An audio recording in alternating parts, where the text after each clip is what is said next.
যেটি আলোচনার বিষয় অবশ্যম্ভাবীভাবে জুলাই যোদ্ধা ইনকিলাব মঞ্চের মুখপাত্র হাদি গুলিবিদ্ধ হয়ে মারা গেলেন। তারপরে যা যা হলো, প্রথম আলো, ডেইলি স্টার পত্রিকায় ভাঙচুর, হামলা, অগ্নিসংযোগ, প্রবীণ সাংবাদিক নুরুল কবিরের উপর হামলা, ভেঙে ফেলা 32 নম্বর, আবারও বুলডোজার দিয়ে ভেঙে ভেঙে ফেলা, আওয়ামী লীগ নেতাকর্মীদের উপর হামলা, ছায়ানট, উদীচীর উপর হামলা, আরও বিভিন্ন জায়গায় দেশের হামলা। এবং খুবই মানে একদম কি বলে এটাকে, ভাষায় প্রকাশ করতে পারবো না, এক যুবককে, হিন্দু যুবককে ময়মনসিংহে পিটিয়ে হত্যা করে গাছের সাথে লাশ ঝুলিয়ে রেখে সেই লাশকে পিটিয়ে তারপর অগ্নিসংযোগ, সেই লাশকে আগুন দিয়ে পুড়িয়ে দেওয়া, সেখানে উল্লাস করছে মানুষ। এইরকম একটা চিত্র আমরা দেখলাম। মানে ওসমান হাদির মৃত্যু, প্রতিবাদের সাথে এগুলোর সম্পর্ক কি, কোথায়? আপনাকে ধন্যবাদ শারমিন। আসলে আমরা যেই একটা সিচুয়েশন আনফোল্ড করতে দেখলাম ওসমান হাদির দুঃখজনক মৃত্যুর পরে, এবং তাকে যেভাবে আক্রমণ করা হয়েছে, তাকে যেভাবে আততায়ীরা গুলি করে দেশ ত্যাগ করেছে, এই পুরো ঘটনাটাই একটা অত্যন্ত দুঃখজনক একটা ঘটনা। এবং এটা এরকম যে একটা এরকম ঘটনা যে ঘটবে বাংলাদেশে, এর আভাস অনেক কয়েক মাস ধরে পাওয়া যাচ্ছে। বিভিন্ন গোয়েন্দা সংস্থা এবং সিকিউরিটি অ্যাপারেটাস সাথে ইনভলভড প্রায় সকলের কাছে এরকম ইনফরমেশন ছিল যে বাংলাদেশে আহ, ভিন্ন কোনো রাষ্ট্রের মদদে এরকম আক্রমণ হতে পারে, এবং এটা হয়েছে। এটা হয়তো আমাদের কোনো রকম সিকিউরিটি ল্যাপসেস আছে, অথবা আমরা ওইভাবে প্রিপেয়ার্ড ছিলাম না, কিন্তু এটা ঘটেছে এবং আমরা এই বিষয়টা অত্যন্ত দুঃখজনক। হাদির মতো একজন দক্ষ ছাত্র নেতার এভাবে মৃত্যু কখনোই মেনে নেওয়া যায় না। যারা জড়িত আছে এদেরকে অবশ্যই আটক করতে হবে। যারা এই পরিকল্পনা করেছে তাদেরকে অবশ্যই খুঁজে বের করতে হবে। যারা এদের সাথে জড়িত ছিল, আমরা দেখতে পাচ্ছি বিভিন্ন পত্রিকা, বিভিন্ন গণমাধ্যমে রিপোর্ট হচ্ছে যে এখানে বিপুল পরিমাণে অর্থের লেনদেন হয়েছে। তো এদের সবাইকেই আসলে খুঁজে বের করে রাখা অত্যন্ত গুরুত্বপূর্ণ। হাদির মৃত্যু পরবর্তী যে জিনিসগুলো আমরা দেখলাম, এখানে আমরা খুব স্পষ্টভাবে দেখতে পাচ্ছি বিশেষ কিছু গোষ্ঠী, বিশেষ কিছু ব্যক্তি সম্পূর্ণ নিজ স্বার্থ হাসিলের উদ্দেশ্যে, যারা বহুদিন ধরে বলে আসছে প্রথম আলো, ডেইলি স্টার এই পত্রিকাগুলোর সাথে বিশেষ কোনো রাষ্ট্রের যোগাযোগ আছে, এই পত্রিকাগুলো বিশেষ কোনো গোষ্ঠীর পারপাস সার্ভ করছে, বহু মাস ধরে, বহু কয়েক বছর ধরে তারা এগুলো বলার চেষ্টা করছে। এবং এই ইনস্টিটিউশন গুলোর উপরে এদের এক ধরনের ক্ষোভ, পুঞ্জীভূত ক্ষোভ আমরা দেখতে পাচ্ছি, এবং এদেরকে আমরা আইডেন্টিফাইও করতে পেরেছি যে এই ব্যক্তি এবং এই গোষ্ঠীরা অ্যাকচুয়ালি কারা, তারা কি চাচ্ছেন। কারা কারা তারা, এই ব্যক্তি এবং গোষ্ঠী? এটা যেহেতু এটা একটা রেকর্ডেড কনভারসেশন, আমার এখন অন রেকর্ডে গিয়ে তো আসলে আমার বলার কিছু নেই। আপনি যদি একটু গত 24 ঘন্টার একটু সোশ্যাল মিডিয়া স্ক্রাবিং করেন, আপনি খুঁজে পাবেন এরা কারা। এবং এরা আপনার বিভিন্ন পার্টির সাথে, বিভিন্ন আহ গোষ্ঠীর সাথে এরা আপনার এমবেডেড হয়ে গিয়েছে। নিশ্চয়ই খুঁজে পাবো, নিশ্চয়ই খুঁজে পাবো, এবং আমি হয়তো অবশ্যই। ধারণাও করতে পারি, কিন্তু এটা বলতে সমস্যা আছে নাকি? আমাদের মধ্যে কোনো ভয় কাজ করে যে আসলে? না না না না, এখানে আমি তো ওদের নাম টাম বলতে চাই না। ওই যে একটা লোক আছে ল্যাংটা সুলাইমান নাম, ওকে যদি আপনি একটু সার্চ করেন ল্যাংটা সুলাইমান কে, আপনি এটা খুঁজে পাবেন। ওকে, আমি এটা বলতে চাই নাই আপনাকে। So you will find who he is, এবং সে কি ধরনের কার্যকলাপ করে বেড়ায়। তার সহযোগী অনেকেই আছেন দেশে বিদেশে, এবং সরকারের ভেতরেও আমরা তো সবসময় শুনে এসেছি যে আমাদের সরকারের ভেতরেও একটা শ্যাডো সরকার বিদ্যমান। এই শ্যাডো সরকারের সাথে যারা আছেন, শ্যাডো সরকার যাদের পারপোজ সার্ভ করছে, তারাই এগুলা সবকিছু ঘটিয়েছে। এই তারাটা এবং আমি আরেকটু স্পষ্ট হওয়ার কি আপনার কাছ থেকে সুযোগ আছে কিনা? দেশে তাদের সহযোগী কারা, সরকারের ভেতরে কারা? দেশে মানে তাদের সহযোগী আপনি যদি একটু দেখেন খতিয়ে, আমাদের উপদেষ্টা পরিষদের মধ্যে বেশ কয়েকজন অনেকেই আছেন যারা ধরেন নির্বাচনের পক্ষে শক্ত অবস্থান নিতে ওদের ইন্টারনালি অনীহা প্রকাশ করেছেন। এবং আপনি দেখবেন যে সমস্ত উপদেষ্টাদের এগেনস্টে ক্রমাগত মিথ্যাচার, ক্রমাগত প্রপাগান্ডা চালানো হয়েছে, যে ব্যক্তিদের কথা বললাম এরাই চালিয়েছে সংঘবদ্ধভাবে মাসের পর মাস ধরে, সিন্স আগস্ট 2024। এই লোকগুলাই কিছু কাজ করার চেষ্টা করেছে, এবং এই লোকগুলাই ইলেকশনটা চায়। তো যারা ইলেকশনটা কন্ডাক্ট করতে চায়, যারা একটা প্রোগ্রেসের দিকে যেতে চায়, যারা দেশে আসলেও একটা গণতান্ত্রিক শক্তির ব্যাকড সরকার আসুক এটা চায়, ওই গোষ্ঠীটা ওদেরকেই এমন ভাবে পজিশন করেছে, এমন ভাবে তাদেরকে ভিলিফাই করেছে যেন সাধারণের কাছে, সাধারণ পাবলিকদের কাছে তাদেরকে খুব বাজে হবে, শুধুমাত্র তাদেরকেই না, তাদের পরিবার সদস্যদেরকে পর্যন্ত অত্যন্ত নোংরা ভাবে প্রেজেন্ট করা হয়েছে। এবং এটা করে তারা এদের মনোবল ভাঙার চেষ্টা করেছে, এরা যেন পথ ত্যাগ করে চলে যান এটা করার চেষ্টা করেছে, কিন্তু তারা কোনোভাবেই লাভবান হননি। এবং ওদের ভিতরে যে লোকরা আছে, 2 থেকে 3 জন উপদেষ্টার মতো আছেন, আমি তাদের নাম বলবো না এখন, এটা আপনি আমাকে রিকোয়েস্ট করেন না নাম বলার জন্য, বাট সাধারণ লোকজন বুঝতে পারবে যে এরা কারা। এদের সাথে আবার আপনার যার কথা বললাম, আপনার সোলাইমান লেসু বলি আমি ওকে, লেসুর বন্ধু চক্র আছে একটা বাংলাদেশে, একটি বিশেষ পলিটিক্যাল পার্টির কিছু লোকজন আছে, আপনার ছোট একটা পলিটিক্যাল পার্টি, 2 অক্ষরের নাম, ওই পার্টির কিছু লোকজন আছে। এবং ছোটন নামে একটা ব্যক্তি আছে। ছোটনের নাম বলতে আমার কোনো সমস্যা নেই, এটা আমি বহুবার বলেছি। ছোটন চক্র বলতে যেটা বুঝে থাকি আমরা, এবং ছোটনের ইন্ধনে আমাদের এখানে দেখেছি আমরা যে স্বরাষ্ট্র মন্ত্রণালয়ে বিশেষ একজন সহকারী করা হয়েছে খোদা বক্স নামের। খোদা বক্স এরপরে আসলো রোহিঙ্গা বিষয়ক উপদেষ্টা হয়ে এসে, রোহিঙ্গা বিষয়ক সহকারী হয়ে এসে একজন হয়ে গেলেন বাংলাদেশের নিরাপত্তা উপদেষ্টা। এই যে তাদের পোর্টফোলিও গুলো আছে, তাদেরকে যে এই টাস্ক গুলো দেওয়া হচ্ছে, তাদের অ্যাকচুয়ালি কাজটা কি, তারা কি কাজটা করছেন বাংলাদেশে? আপনি যদি একটু ভালো করে দেখেন যে তাদের আসলে ইতিহাসটা কি, তারা কাদের সাথে ইনভলভ ছিল, তারা কি কি করেছে অতীতে, তাহলে আপনি অনেক কিছু বুঝতে পারবেন। তো আপনার কাছে একজন উপদেষ্টা আছে, আমি গতকালকে দেখলাম যে 2 জন উপদেষ্টার ব্যক্তিগত সহকারে একটা বিশেষ রাজনৈতিক দলের কর্মী ছিলেন আগে, ওই বিশেষ রাজনৈতিক দলের সাথে তারা যুক্ত ছিলেন। এবং এরকম শুধুমাত্র সহকারী না, আপনি আমাদের স্বরাষ্ট্র সচিব যিনি আছেন, আপনি ওনার রাজনৈতিক ব্যাকগ্রাউন্ড একটু যাচাই করে দেখবেন। আমাদের স্বরাষ্ট্র উপদেষ্টার কথাই আমরা সবাই বলছি যে এই লোক খারাপ, সে কোনো কাজ করছে না। হ্যাঁ, হতে পারে, প্রবাবলি হি ইজ ফেইলিং, কিন্তু তার উপরেও যে এই যে খোদা বক্সকে নিয়ে আসা হয়েছে, খোদা বক্সকে কেন নিয়ে আসা হচ্ছে, খোদা বক্সের কাজটা কি? এনারা তার উপরে চলে গেলেন কি করে? কারণ স্বরাষ্ট্র উপদেষ্টা তো আমরা যদি পদ দেখি তাহলে কোনোভাবেই মানে আর কেউ স্বরাষ্ট্র উপদেষ্টার উপরে নন আইন শৃঙ্খলা রক্ষায়। অবশ্যই না, অবশ্যই না। এনারা ওই যে বললাম আপনার, যে সরকারের ভিতরে যে সরকার আছে, যারা সরকারের ভিতরে হায়ারার্কি ক্রিয়েট করেছে, যাদের বিভিন্ন মহলে এক্সেস আছে সরকারের ভিতরে, এরা এগুলা করছে। আপনি দেখেন যাচাই করে যে প্রধান আপনার নিরাপত্তা উপদেষ্টা মিস্টার খলিলুর রহমানের সহকারী আছেন, বিশেষ সহকারী আছে একজন, তার নাম হচ্ছে মুস্তাইন জহির। মুস্তাইন জহির অ্যাক্টিভিটিস যদি আপনি একটু দেখেন, সে কাদের সাথে ইনভলভ ছিল, আমি যার কথা বললাম আপনার সোলাইমান লেসু, এদের সাথে মোস্তাইন জহির ইনভলভমেন্ট কি, এদের সাথে ওই যে 2 অক্ষরের পার্টিটার কথা বললাম তাদের ইনভলভমেন্ট কি, ছোটনের ইনভলভমেন্ট কি, ছোটন, মোস্তাইন জহির এবং 2 অক্ষরের পার্টির যিনি সভাপতি, এরা একসাথে গিয়ে ভারতের সীমান্ত দিয়ে এই লোককে পার করে দিয়েছিল 2018 সালের দিকে। এবং আপনি চিন্তা করেন, দিনে দুপুর বেলা বাংলাদেশের সীমান্ত দিয়ে, না না ওই যে সোলাইমান লেসু, আচ্ছা আচ্ছা, বুঝতে ওই লেসুকে পার করে দিয়েছিল ভারতের ভেতরে দিনে দুপুর বেলা।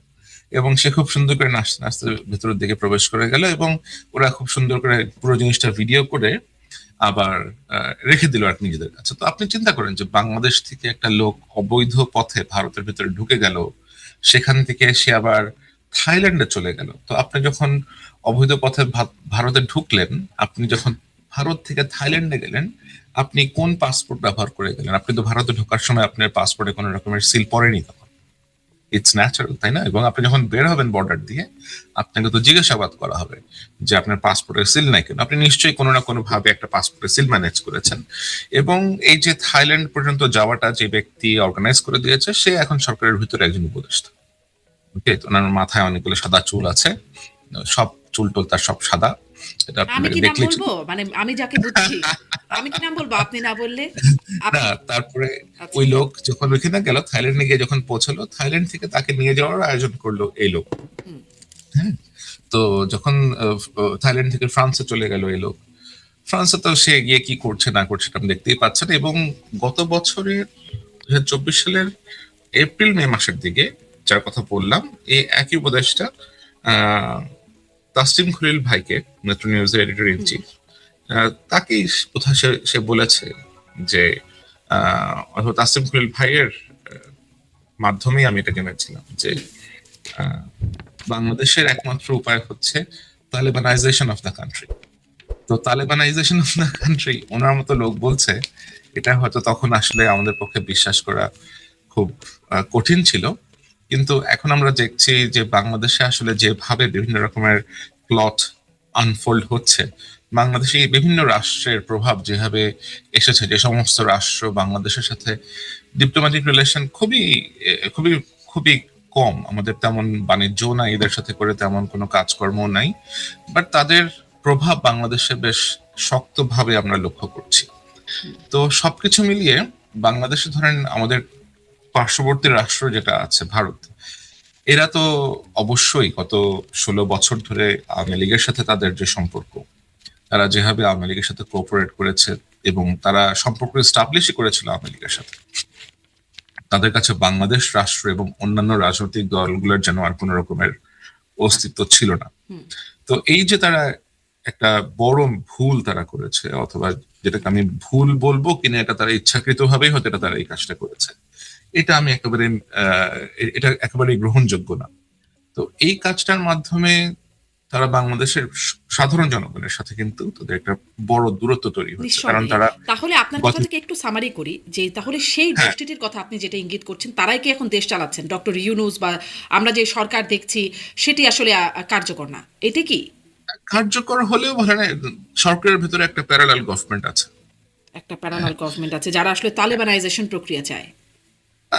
ওরকমই হয়তো কিছু একটা চায়, ওরকমই হয়তো তার কিছু একটা চায়। খুবই ভয়ঙ্কর ব্যাপার। এখন একটু Sorry, আসলে হ্যাঁ। হাদি হত্যাকাণ্ড সম্পর্কেও একটু যাব, তবে তার আগে এই যে ঘটনাগুলো ঘটে গেল রাত ভর তো যেই। তো আপনাকে আমি যেটা বলছিলাম যে হ্যাঁ। ওই ভারতের সাথে যেই সম্পর্কটা বাংলাদেশের, যে একটা অত্যন্ত তিক্ত সম্পর্ক তৈরি হয়েছে বাংলাদেশের সাধারণ জনগণের এবং অন্যান্য রাজনৈতিক দলগুলো এটা অবশ্যই খুব পজিটিভলি নেয়নি।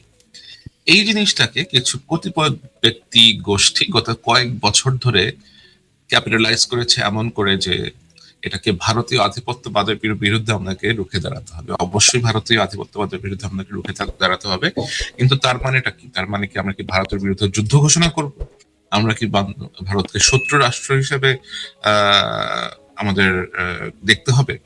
এবং ভারতের মতো একটা দেশ, যে আমাদের দেশের সাথে প্রায় 4,000 4,500 কিলোমিটারের মতো যাদের বাউন্ডারি আছে, ল্যান্ড বর্ডার আছে, আপনি তো শক্তিতে অথবা কোনোভাবেও এই রাষ্ট্রের থেকে আপনি এর সাথে তো যুদ্ধ করে পারবেন না। এটা আপনাকে স্বীকার করতে হবে। এবং এই এই যুগে কে যুদ্ধের মতো সংঘাতের মধ্যে ইনভলভ হতে চায়? যেটা করা সম্ভব সেটা হতে পারে যে আপনি হয়তো একটা ন্যায্যতার ভিত্তিতে একটা সম্পর্ক এস্টাবলিশ করতে পারেন, আপনার কাছে একটা ওয়ার্কিং রিলেশনশিপ আপনাকে অবশ্যই রাখতে হবে। কিন্তু যেভাবে এখন ন্যারেটিভ গুলো প্রিচ করা হচ্ছে, যেভাবে প্রথম আলোর উপরে আক্রমণ করা হচ্ছে, এবং গতকালকে রাত্রিবেলা দুটা পত্রিকা দেশের, শুধুমাত্র বাংলাদেশের নয়, উপমহাদেশের অন্যতম সেরা পত্রিকা আপনাদেরকে বলতে পারে, এদেরকে আক্রমণ করা হলো। এতগুলো জার্নালিস্ট, 30-35 জন জার্নালিস্টের ওয়ার্কার, এদের জীবন যে ঝুঁকির মধ্যে ফেলা হলো, এটা তো কোনোভাবে মেনে নেওয়া যায় না। শুধুমাত্র তাই না, পাশাপাশি বাংলাদেশের সাংস্কৃতিক চর্চার যে কেন্দ্রগুলো আছে, আপনার ছায়ানট বলুন, উদীচী বলুন, এখানে আক্রমণ করা হলো কেন? আপনার হারমোনিয়াম ভাঙা হচ্ছে, তবলা ভেঙে ফেলা হচ্ছে, এগুলার দোষ কি? এবং আমরা দেখছি যে কিছু গত কয়েক মাস ধরে আমরা দেখেছি যে কারা কারা, বিশেষ কোন কোন গোষ্ঠী এটা মন্তব্য করেছে যে দেশে সঙ্গীতের টিচার রাখা হবে না, প্রাইমারি স্কুলে সঙ্গীতের কোনো রকমের টিচিং হবে না, বিভিন্ন এরকম ন্যারেটিভ আমরা দেখেছি। পাশাপাশি গতকালকে ভারতীয় যে ডেপুটি হাই কমিশনার, তার বাসায় আক্রমণের চেষ্টা করা হয়েছে। এই সবকিছু দিয়ে আপনি মিলিয়ে দেখেন তো, এবং আমরা আমরা আমরা যেটা জানি যে আগামী 25শে ডিসেম্বর বাংলাদেশ ন্যাশনালিস্ট পার্টির যিনি ভারপ্রাপ্ত চেয়ারম্যান মিস্টার তারেক রহমান, ওনার বাংলাদেশে অ্যারাইভ করার কথা, বাংলাদেশে পৌঁছানোর কথা। তো এখন কি কেউ ওনার যে এই অ্যারাইভালটা আছে, ওনার যে বাংলাদেশ উনি 17-18 বছর পরে যাচ্ছেন, এটাকে কি কেউ আন্ডারমাইন করার চেষ্টা করছে? এটার সাথে কি কেউ একটা সাংঘর্ষিক অবস্থা অনেকগুলো যাওয়ার চেষ্টা? প্রশ্ন জমে যাচ্ছে, এক একটা করি যে তিনি কি আসলে এই পরিস্থিতিতে আসতে পারবেন তো? কারণ তার নিরাপত্তা শঙ্কা এবং আরও কিছু বিষয় ছিল যেটি তিনি ফেসবুক স্ট্যাটাসে বলেছিলেন, সেই তার একক নিয়ন্ত্রণাধীন নয়, বা এটা খুব স্পর্শকাতর বিষয়। সেখান থেকে গ্রিন সিগন্যালটা, মানে সেই নিয়ন্ত্রণটা কি তিনি পেলেন আসবার জন্য? সেই গ্রিন সিগন্যালটা জি। পেলেন, এবং দেশে যখন এই পরিস্থিতি দেখা যাচ্ছে, তখন কি আবার সেই শঙ্কাটা মানে উড়িয়ে দেওয়া যায়, যেই শঙ্কাটার কথা এতদিন ধরে শুনছিলাম? আমার আমার আমার মনে হয় উনি ওনার এখন যে সিদ্ধান্তটা উনি নিয়েছেন, এই সিদ্ধান্ত থেকে সম্ভবত উনি আর পিছপা হবেন না। Most like he has made up his mind and he will travel to Bangladesh. আচ্ছা, সেটি আপনি মনে করছেন। আসি একটু, আমি বলছিলাম যে হাদি হত্যাকাণ্ডের বিষয়ে একটু যাব। ও আচ্ছা, ভারতের বিষয়ে যেটি আপনি বলছেন যে তারা যে এই যে যুদ্ধ ঘোষণা করার মতো একটা অবস্থানে, আপনি বেশ আগে থেকেই এই একটা প্রক্রিয়ার কথা বলছেন। হ্যাঁ, আমরা তো শুনছিলাম যে মানে এখন যখন এই ভাঙচুর চলছে তখন সার্জিস আলম লিখছেন উই আর ইন ওয়ার। আমরা দেখছি হাসনাত আবদুল্লাহ তো বলছেন বিচ্ছিন্নতাবাদীদের আশ্রয় দিতে হবে, সেভেন সিস্টার্সকে আলাদা করে দিতে হবে। মাহমুদুর রহমান বলছেন যে আমরা ভারত যুদ্ধ ঘোষণা করেছে। এর আগে আমরা দেখেছি ব্রিগেডিয়ার আমান আজমি, গোলাম আজম পুত্র, তিনিও বলেছেন সেভেন সিস্টার্স আলাদা করা, তাদেরকে সহায়তা করা। রাওয়া ক্লাবের সভাপতি বলেছেন, এরকম আসলে অনেকেই বলছেন। আপনি বলছিলেন যে আমরা তো আসলে যুদ্ধে যাবার মতো আমাদের সেই সক্ষমতাও নাই, বা এই সময় আসলে কে চায় যুদ্ধ করতে? সক্ষমতা নাই, তাহলে বাস্তবতাও তাহলে এটার তারা তারা আসলে সমর্থন করে। তারা আসলে কি চাইছেন? মানে তারা এই যে যুদ্ধ পরিস্থিতি করে তারা পারবো না একটা গেলেও, সমঝোতা। অবশ্য নায়েবে আমির একটু আরেকটা লাইন একটু বলে দিই, জামাত ইসলামের নায়েবে আমির বলেছিলেন যে 50 লাখ তরুণ প্রস্তুত আছে ভারতের সাথে যুদ্ধ লাগলে। জি। এরকম তাহলে তো আপনি মিলিয়ে তো ফেললেন যে এই ধরনের মন্তব্য যারা যারা করছেন অথবা করেছেন, তারা আসলে কতটা পলিটিক্যালি সাউন্ড। এবং যদি কেউ পলিটিক্যালি সাউন্ড হয়েও থাকেন এদের মধ্যে দুই একজন, তাহলে তারা কেন এরকম হঠকারী মন্তব্য করবেন? এরকম হঠকারী মন্তব্য আপনি তখনই করবেন যখন আপনার সামর্থ্য নাই, কিন্তু আপনি কিছু একটা করতে চাইছেন। এবং এটা কেন করতে চাইছেন? আপনি হয়তো লোক দেখাতে চাচ্ছেন, আপনি হয়তো নিজেকে প্রেজেন্ট করতে চাচ্ছেন যে আপনি একজন অত্যন্ত আহ, বলিষ্ঠ, অথবা একজন কেপাবল লিডার, অথবা নিজেকে স্টাবলিশ করতে যাচ্ছেন একটা এমন একজন ইন্ডিভিজুয়াল হিসেবে যার যার হয়তো অনেক আহ, বল আছে, অথবা যিনি নেতৃত্ব দান করতে পারেন সামনে থেকে। কিন্তু আপনার পেছনের যে জিনিসগুলো, পেছনের যে মেকানিজম গুলো আছে, আপনি যাদের দ্বারা ব্যাকড, তাদের বিষয়ে কিন্তু আমার মতো এরকম আরো অনেকেই জানেন যে আপনি কাদের দ্বারা ব্যাক কি করতে যাচ্ছেন। এবং আপনি যদি দেখেন বাংলাদেশের যেই আমাদের যে অবস্থান, ভূ রাজনৈতিক অবস্থান, আমাদের যে ডেমোগ্রাফ, এটা কিন্তু যে সমস্ত দেশে এমনটা করার চেষ্টা করা হয়েছে আগে, যেমন আমি আপনাকে লিবিয়ার কথা বলতে পারি, সিরিয়ার কথা বলতে পারি, ইরাকের কথা বলতে পারি, আমাদের ডেমোগ্রাফ কিন্তু এরকম না। আমরা বেশ লিবারেল একটা কান্ট্রি। আমরা এখানে হিন্দু, মুসলমান, খ্রিস্টান, বৌদ্ধ, আমরা সবাই সবার সাথে একসাথে মিলেমিশে বসবাস করতে পছন্দ করি। আমরা কট্টরপন্থী দেশ না। আমরা সালাফিজম, আপনার এদেরকে আমরা ওয়াহাবিদের মতো আমরা না। আমাদের যে মুসলিম ইয়েটা আছে, আমরা আমাদের মুসলমান সমাজ এরকম না। আমরা একটা মোটামুটি মডারেট লাইফ লিভ করতে চাই, আমরা শান্তিপূর্ণভাবে থাকতে চাই। কিন্তু এখানে কারা এই সালাফিজের আইডিওলজি আনতেছে, কারা এটা আমাদের সোসাইটিতে ইন্ট্রোডিউস করতে যাচ্ছে, এটা কিন্তু মোটামুটি রকমের পরিষ্কার। হুম। তো এই ধরনের অ্যাপ্রোচ নিয়ে, এই যে ধরেন আপনার আহ বিভিন্ন রকমের অ্যাপ্রোচ তারা গ্রহণ করেছে, বিভিন্ন ধরনের ন্যারেটিভ। আপনি তাদের কথা বললেন, এই যে মাহমুদুর রহমান, উনি যেটা বলতে পারেন না সেটা ওই হাসনাদেরকে দিয়ে উনি বলেন, হাসনাত সার্জিসদেরকে দিয়ে বলেন আর কি। এটাই আমি জানি, এবং এটা এটা সবাই জানে।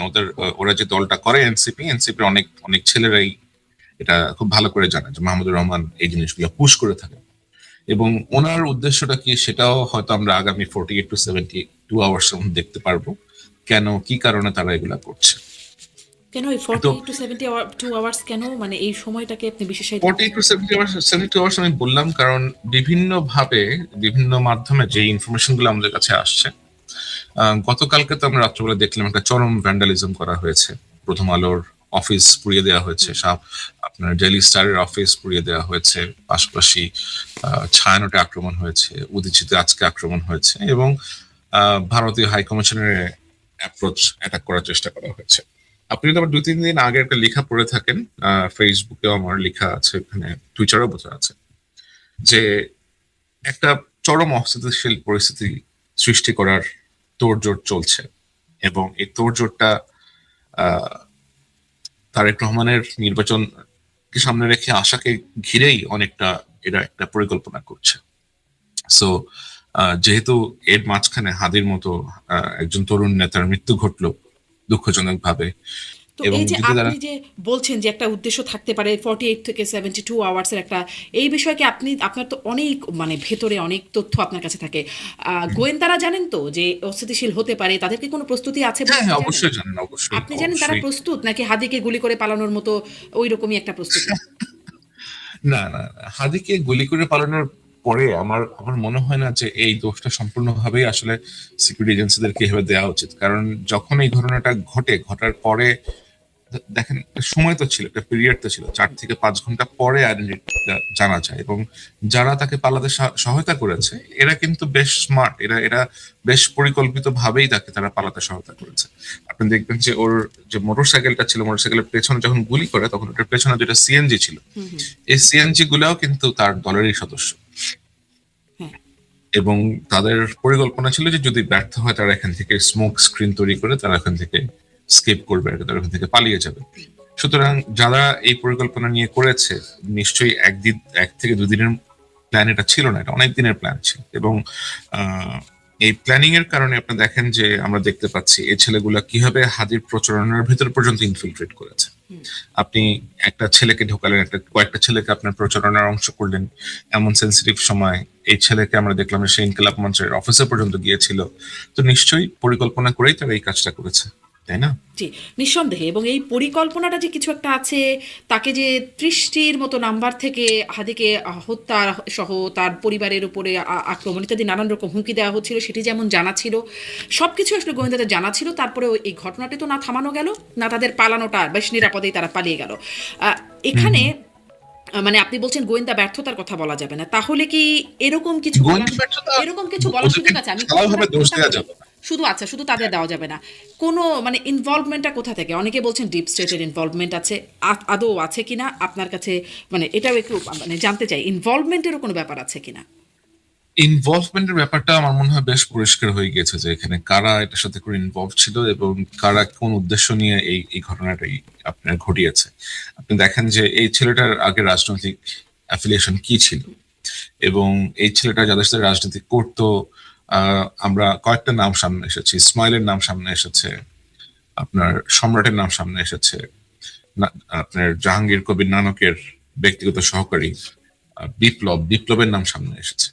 এবং আমার যে সমস্ত সূত্র আছে তাদের সাথে, আমি যাদের সাথে কথাবার্তা বলে, সূত্র মানে আপনার কোনো গোয়েন্দা সংস্থা অথবা কোনো সিকিউরিটি ফোর্সের সূত্র না, এটা আপনি বলেন আওয়ামী লীগ কেন্দ্রিক সূত্র বলেন, আন্ডারগ্রাউন্ড রেডের সূত্র বলেন, আমি তাদের সাথে অনেকের সাথে আমার কথাবার্তা বলতে হয়েছে এটার বিষয়।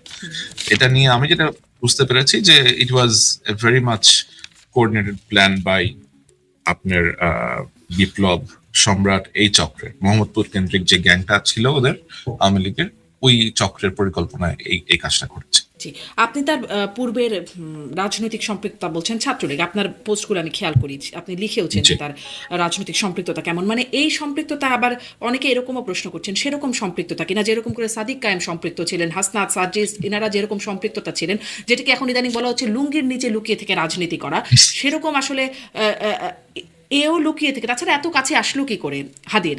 আচ্ছা, আসলো তিনি এরপরে যখন ছাত্রলীগ সবাই পালিয়ে বেড়াচ্ছে তখন সে ব্যাংক লুট করার মতো ঘটনা ঘটালো, আবার জামিনও পেয়ে গেল।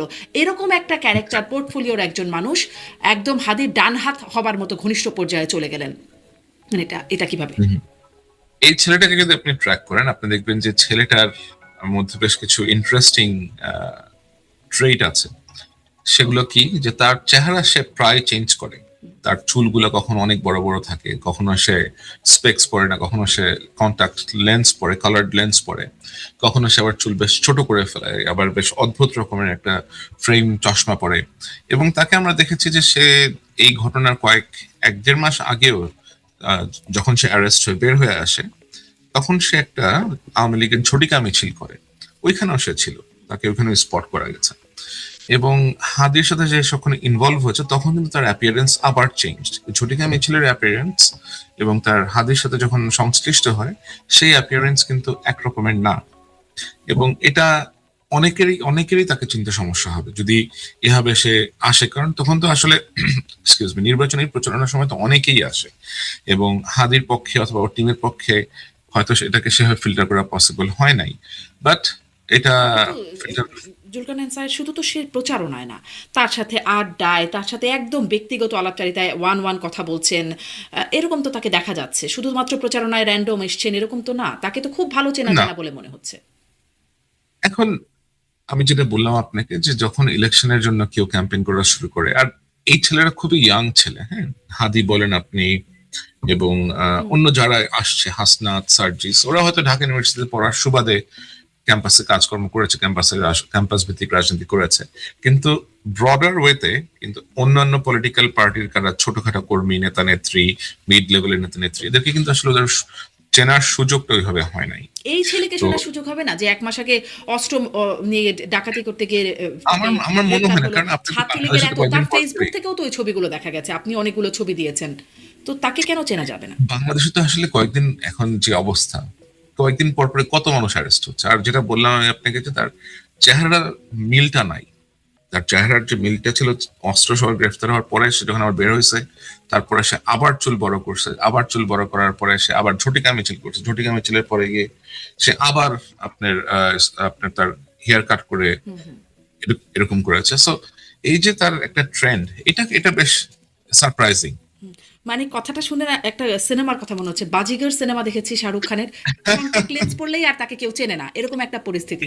মানে তার অনেকটা এরকম। তার এই ব্যাকগ্রাউন্ড, এবং সে তো শুধুমাত্র হাদির সাথেই কথা বলছে তা না, ওই ঘনিষ্ঠ সার্কেলের মধ্যে অন্যরা তার সম্পর্কে কি জানেন, এটা কি আপনি জেনেছেন? তার তার বন্ধু বান্ধব বা আহ, তারাও কেউ অ্যাকচুয়ালি তাকে ডাউট করেনি, বিকজ আমি ঘনিষ্ঠ সার্কেলের দু একজনের সাথে কথাবার্তা বলে যেটা বুঝতে পারলাম, he was quite a sweet talker. সে বেশ মিষ্টি মিষ্টি করে কথাবার্তা বলে এদের ভেতরে আপনার বন্ধু সুলভ আচরণ করে সে এদের ভেতরে প্রবেশ করে গিয়েছে। জি, তাহলে কি ওই কনক্লুশনটা, মানে শিবির যেভাবে গুপ্ত ছিল ছাত্রলীগে, এখন ছাত্রলীগে সে গুপ্ত হয়েছে এদের মধ্যে?